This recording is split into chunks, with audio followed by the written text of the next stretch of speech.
Okay, so today's topic is micturition reflex, and this is urinary bladder.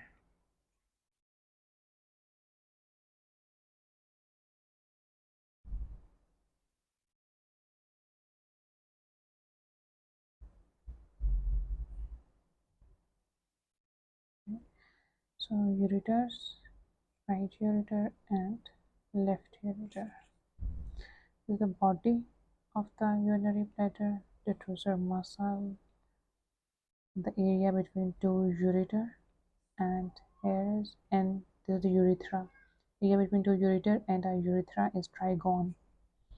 This is the urethra.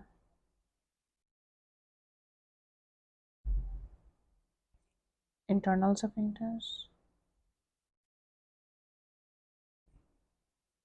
external sphincters. If this is male urinary system, then there is prostate between internal sphincter and external sphincter. An external sphincter is lying over urogenital diaphragm, and here is urethra. Okay, ureter, urethra,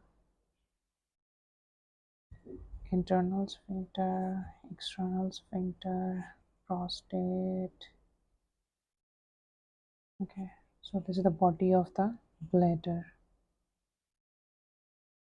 इसमें muscle होता है डेट्रोसर muscle, जो basically main contraction, relaxation, voiding, retention करवाता है. सो इसका जो main control है वो ब्रेन से है, definitely, just like other part of body. pons and midbrain, and then spinal cord, centers of spinal cord. This is pons,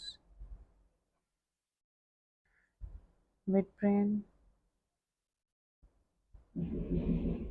and cerebral cortex.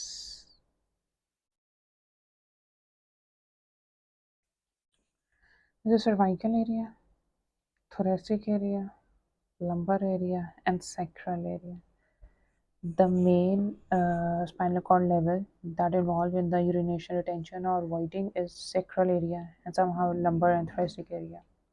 S3, S4, and S2, S3, and S4 mainly involved in urinary system. So अगर हम draw करते हैं इसके interior grey horn and posterior grey horn, same इसका centrally एक बना देती हूँ मैं thoracic और lumbar में. Anterior gray horn and posterior gray horn. Okay. So यहाँ पे होते हैं receptors. M3 receptor, beta 3 receptor और alpha 1 receptor होते हैं internal sphincter पे, and external sphincter पे होते हैं nicotinic receptors. ये वो receptors होते हैं बेसिकली जो के कोलैबोरेट करेंगे, सॉरी लिंक बनाएंगे जो स्पाइनल न्यूरॉन्स हैं. सबसे पहले जो सेक्रम में अगर देखा जाए, M3 का जो ताल्लुक है ये होता है पैल्विक नर्व के साथ. ठीक है, स्ट्रक्चरल सेगमेंट से राइज करती है. इसकी सेंसरी ब्रांच भी होती है जो डिट्रोसर मसल के साथ इसका ताल्लुक होता है. इसमें यूरिन है या नहीं है, तो उस टाइम पे उसकी जो सेंसरी इम्पल्स है वो पैल्विक नर्व की जाती है, स्ट्रेच मसल जो यहाँ स्ट्रेच रिसेप्टर्स होते हैं डिट्रोसर मसल पे. पैल्विक नर्व की जो ब्रांच है वो बेसिकली जाती है जो मोटर ब्रांच जो रिसेप्टर के साथ कंट्रोल करते हैं M3 के साथ, यहाँ पर रिलीज होता है, जिसके थ्रू इन्फॉर्मेशन ट्रैवल करती है. एसिटाइलकोलिन रिलीज होगा यहाँ पे. ठीक है, ये है पेल्विक नर्व, यहाँ पे लिखे जाते हैं pelvic nerve. Pelvic nerve is a parasympathetic nerve.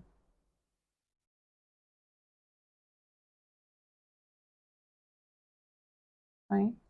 और फिर आपके जो अंडर कंट्रोल होती है, देखिए M3 के साथ कंट्रोल करती है एसिटाइलकोलिन के रिलीज के थ्रू. अब एक नर्व होती है जो आपके अंडर कंट्रोल होती है, वोलेंट्री कंट्रोल पुडेंडल नर्व जिसका रिलेशन होता है, ताल्लुक होता है निकोटिनिक रिसेप्टर के साथ, पुडेंडल नर्व। फाइन, इसने भी यहाँ पे रिलीज़ करना है एसिटाइलकोलिन, फिर ये इन्फॉर्मेशन ट्रैवल करेगी रिसेप्टर के थ्रू, निकोटिनिक रिसेप्टर के थ्रू जो एक्सटर्नल स्फिंक्टर्स पे। अब यहाँ पे नर्व जाती है जो लंबर रीजन से जाती है, लंबर का जो सेगमेंट है, लंबर सेगमेंट से एक नर्व राइज करती है हाइपोगैस्ट्रिक नर्व, ये लिंक करती है बीटा 3 के साथ, ठीक है, और करती है अल्फा 1 के साथ, हाइपोगैस्ट्रिक नर्व। ये होती है सिंपैथेटिक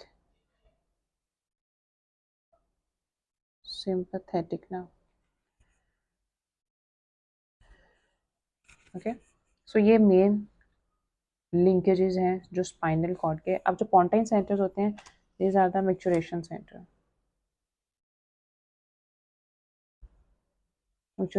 मिड ब्रेन सेंटर, ये फैसिलिटेट करते हैं यूरिनेशन को, पॉन्स। और जो मिड ब्रेन है, जब हमें वॉलंटियरली कंट्रोल करना होता है या रिटेंशन करनी होती है या स्टॉप करनी होती है, कंट्रोल करना होता है यूरिनेशन के प्रोसीजर को, तो मिड ब्रेन है जो इनहिबिटरी इफेक्ट डालती है। ओके, सो ये इनहिबिशन मिड ब्रेन कॉज करता है, जो फैसिलिटेशन है, मैच्योरेशन है, वो यूरिनेशन है बेसिकली, पी आउट वो पॉन्स करता है। पॉन्टाइन सेंटर्स बेसिकली होते हैं जो इनको मैच्योरेशन सेंटर्स बोला जाता है। ओके, सो ये सिंपल कनेक्शंस हैं। फाइन, अब है this is empty bladder. So this is bladder, urine कम है। Fine, internal sphincter, external sphincter, prostate, urogenital diaphragm, urethra, ureters। अब ये है sacral segment, ये है lumbar segment, thoracic segment, एक ही ड्रॉ किया है। फाइन, अब यहाँ पे सबसे पहले जब यूरिन कम है तो रिसेप्टर्स या तो इनहिबिट होंगे या एक्टिवेट होंगे। फाइन, ये जो येलो कलर के हैं, these are M3 receptor, beta 3, alpha 1 and nicotinic receptor. Urine कम है, सो सबसे पहले इंफॉर्मेशन आएगी स्ट्रेच रिसेप्टर से जो डिट्रूसर मसल पे है। इन्होंने इन्फॉर्मेशन भेजी क्योंकि यहाँ पे इतनी ज़्यादा स्ट्रेच नहीं हो रहा है डिट्रूसर मसल का, तो यूरिन कम है, तो स्लो इम्पल्स जनरेट होगी। स्लो इम्पल्स पहला स्टेप किया है, स्लो इम्पल्स जनरेट होगी सेंसरी पेल्विक नर्व के थ्रू, एफरेंट पेल्विक नर्व के थ्रू, ठीक है। ये जाएगी towards posterior grey horn of sacral, S2। ये सेगमेंट्स होते हैं, ये S2, S3, S4 ये होते हैं। फाइन, यहाँ से ये स्लो इम्पल्स लेगी मसल से, क्योंकि यहाँ पे यूरिन कम है, सो ब्लैडर में इतनी डिट्रोसर मसल जो है वो इतना ज़्यादा स्ट्रेच नहीं हो रहा। यहाँ से इन्फॉर्मेशन गई सेंसरी पेल्विक नर्व के through posterior grey horn of sacral nerve root. अब यहाँ से इंफॉर्मेशन जाएगी अपवर्ड लंबर में, लंबर थ्रेसिक का जो इंटीरियर ग्रे हॉर्न है। सेकेंड पॉइंट है, ठीक है, इसने बेसिकली जो हाइपोगैस्ट्रिक नर्व है उसको स्टिमुलेट करना है, पॉजिटिव सिंबल शो कर रहा है कि स्टिमुलेट हुआ, स्टिमुलेट करना है, जिसकी वजह से जो अल्फा 1 है रिसेप्टर वो स्टिमुलेट होगा। ठीक है, जब वो स्टिमुलेट हुआ है तो उसका मतलब है कि उसने कॉन्ट्रैक्ट कर दिया इंटरनल स्फिंक्टर को। सी, यहाँ से स्लो इम्पल्स गई सेंसरी पेल्विक के through posterior grey horn of sacrum, इसी इम्पल्स ने यहाँ कंट्रोल किया लंबर के इंटीरियर ग्रे हॉर्न में हाइपोगैस्ट्रिक नर्व जो सिंपैथेटिक नर्व है उसको स्टिमुलेट किया। स्टिमुलेट जब हुई तो जो अल्फा 1 के साथ उसका रिलेशन है वो स्टिमुलेट हुआ तो मतलब उसने कॉन्ट्रैक्ट किया इंटरनल स्फिंक्टर को। फाइन, अब इसी सिंपैथेटिक हाइपोगैस्ट्रिक नर्व के थ्रू इंफॉर्मेशन जाएगी बीटा 3 पे रिलैक्सेशन हो रही है डिट्रूसर मसल की। फाइन, अभी हाइपोगैस्ट्रिक नर्व करवा रहा है जब यूरिन नहीं है, और हाइपोगैस्ट्रिक नर्व को जो कंट्रोल कर रहा है वो सेंसरी पेल्विक नर्व की इंफॉर्मेशन है जो कि स्लो इम्पल्स के थ्रू आ रही है डिट्रोसर मसल के। ओके, सो यहाँ पे आपका कॉन्ट्रैक्ट कर रहा है इंटरनल स्फिंक्टर एंड रिलैक्स कर रहा है डिट्रोसर मसल। अब at the same time pudendal nerve जो कि वॉलेंट्री कंट्रोल में होती है, ये बेसिकली स्टिमुलेट होगी और निकोटीनिक रिसेप्टर पे ये एक्ट करके एक्सटर्नल सफिंक्टर को भी ये कॉन्ट्रैक्ट करवा देगी। फाइन। अब यहाँ पर यूरिनेशन नहीं होनी। एट द सेम टाइम जो हाइपोगैस्ट्रिक नर्व है उसको पोंटाइन सेंटर ये एक्टिवेट करते हैं हाइपोगैस्ट्रिक नर्व को, जिसके थ्रू इधर पॉन्स मिड ब्रेन से, जिसके थ्रू बेसिकली ये वॉइडिंग नहीं होगी, रिटेंशन होगी। ठीक है। सिंपैथेटिक सिस्टम जब भी एक्टिवेट होना है उसने होल्ड करना है यूरिन को, और पैरासिम्पैथेटिक सिस्टम जब भी एक्टिवेट होना है उसने इनहिबिट करना है। तो कॉन्ट्रैक्शन नहीं होगी डिटोस्टर मसल की, तो no pee out. Clear. Repeat करें। यूरिन कम है, स्लो इम्पल्स जनरेट हुई सेंसरी पेल्विक नर्व के थ्रू, इंफॉर्मेशन स्लो हो गई पोस्टीरियर ग्रे हॉर्न तक, पोस्टीरियर ग्रे हॉर्न से इंफॉर्मेशन गई लंबर के एंटीरियर ग्रे हॉर्न, वहाँ से हाइपोगैस्ट्रिक नर्व को इसने एक्टिवेट किया, कॉन्ट्रैक्ट, जिसके रिस्पॉन्स में इंटरनल सफिंक्टर हुआ और बीटा 3 रिसेप्टर के थ्रू रिलैक्सेशन हुई डिटोस्टर मसल की। Eight the same time hypogastric nerve की जो यहाँ पे ये काम हो रहा है उसको मज़ीद एक्टिव करता है पॉन्स की इंफॉर्मेशन, ये एक्टिवेट कर देती है हाइपोगैस्ट्रिक नर्व को, जिसके थ्रू ये चीज़ डबल इंफॉर्मेशन जा रही है, एक तो इधर से और एक यहाँ से। फाइन। हाइपोगैस्ट्रिक नर्व ने एक्टिवेट होना है जब भी यूरिन होल्ड होगा, एम्प्टी ब्लैडर होगा। सो जब आपका यूरिन फुल है, ब्लैडर में बिल्कुल फुल हुआ हुआ, तो यहाँ पे बहुत ज़्यादा स्ट्रेच होता है डिटोस्टर मसल पे। मतलब जो एफरेंट नर्व्स हैं पेल्विक नर्व के, एफरेंट न्यूरॉन जो हैं, और वहाँ पे सेंसरी इंफॉर्मेशन की फायरिंग होती है बहुत ज़्यादा, क्योंकि यूरिन फुल हुआ हुआ है, यूरिन फुल है तो यहाँ बहुत ज़्यादा स्ट्रेचिंग हो रही है डिटोस्टर मसल की, तो यहाँ पे फायरिंग होगी एफरेंट इंफॉर्मेशन की, जो कि पेल्विक नर्व के थ्रू जाएगी सेम सैक्रल के पोस्टीरियर ग्रे हॉर्न तक। पोस्टीरियर ग्रे हॉर्न तक इंफॉर्मेशन गई। अब यहाँ पे इसने पोंटाइन सेंटर को एक्टिवेट करना, पोंटाइन सेंटर को एक्टिवेट करना है। पोंटाइन सेंटर को एक्टिवेट कौन कर रहा है? यहाँ पे यूरिनेशन ज़्यादा हुई, उसने डिटोस्टर मसल को के थ्रू एफरेंट इंफॉर्मेशन भेजी जो कि सैक्रल के पोस्टीरियर ग्रे हॉर्न तक गई, वहाँ से पोंटाइन सेंटर एक्टिवेट हो गया। Point number 1 done. Pelvic nerve का सेंसरी इंफॉर्मेशन यहाँ से। अब at the same time pons ने इनहिबिट कर देना है हाइपोगैस्ट्रिक नर्व को, जो बीटा 3 पे भी इनहिबिशन कर देगी, अल्फा 1 पे भी इनहिबिशन कर देगी। जब यहाँ इनहिबिशन कर देगी तो यहाँ पे रिलैक्सेशन हो जानी है इंटरनल सफिंक्टर की। फाइन। हाइपोगैस्ट्रिक नर्व, रिलैक्सेशन हुई इंटरनल सफिंक्टर की, और एट द सेम टाइम यहाँ पे रिलैक्सेशन नहीं होगी डिटोस्टर मसल की।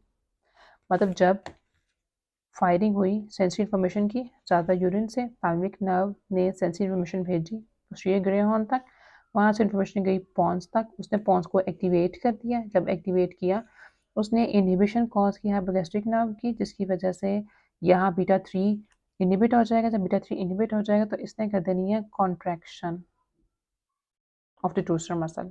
ठीक है। एट द सेम टाइम जब हाइपोगैस्ट्रिक नर्व ब्लॉक हो रही है, इनहिबिट हो रही है, तो अल्फा 1 भी ब्लॉक होगा। इसका मतलब यहाँ पे रिलैक्सेशन होगी इंटरनल सफिंक्टर की। Clear. At the same time pons ने इंफॉर्मेशन भेजनी है पेल्विक की मोटर ग्रे हॉर्न तक। सैक्रल सेगमेंट जो है S2 S3 S4, उसके पेल्विक नर्व का जो मोटर सप्लाई है उसकी इंफॉर्मेशन आनी है पॉन्स से। पॉन्स इन्फॉर्मेशन आई, ये पेल्विक नर्व का मोटर सेगमेंट एक्टिवेट होता है। जब ये एक्टिवेट होता है तो ये M3 रिसेप्टर पे जाके वर्क करता है। जब M3 रिसेप्टर पे जाके वर्क कर देता है, ये इसको एक्टिवेट कर देता है। इसको एक्टिवेट करने का ये मतलब है कि डिटोस्टर मसल की कॉन्ट्रैक्शन होगी। जब पॉन्स ने इंफॉर्मेशन भेजी पेल्विक नर्व के मोटर न्यूरॉन के थ्रू M3 को, यहाँ पे एक्टिवेशन हुई, एस्टाइकोलिन रिलीज हुआ तो डिटोस्टर मसल की कॉन्ट्रैक्शन हुई। ठीक हो गया। दूसरी बात clear. Third point is same time यहाँ पे आपकी पेल्विक नर्व भी पड़ी हुई है और पुडेंडल नर्व पड़ी हुई है जो आपके वॉलेंट्री कंट्रोल में है। सो या वो इनहिबिशन में चली जाएगी। वो इनहिबिशन में जब जाएगी तो पुडेंडल नर्व ब्लॉक हो रही है, ब्लॉक हो रही है तो no contraction of external sphincter, no contraction of external sphincter. So जब ये वॉइडिंग होनी है, एक तो 400 ml यूरिन होगा, ये बेसिकली 150 ml 350 ml से स्टार्ट होती है, लेकिन 400 ml पे यूरिनेशन की फीलिंग फुल होती है, अर्ज फील मैक्सिमम होती है। तो इस सिस्टम में जब यूरिनेशन होगी, हाइपोगैस्ट्रिक नर्व इनहिबिट होती है। कौन करता है? पॉन्स। उसको इन्फॉर्मेशन कौन देता है? यहाँ से जो पेल्विक नर्व इन्फॉर्मेशन भेजी। सो जब ये सारा कुछ होगा यूरिनेशन, तो हाइपोगैस्ट्रिक नर्व ने इनहिबिट होना है, मतलब नो रिलैक्सेशन ऑफ डिटोस्टर्म muscle, relaxation of internal sphincter होगी। पुडेंटल नर्व ब्लॉक हो रही है तो no contraction of external sphincter. ठीक है, अल्टीमेटली अभी कॉन्ट्रैक्शन हो रही है डिटोस्टर्म मसल की, तो यहाँ पे वेटिंग हो गई। Clear? This is the maturation.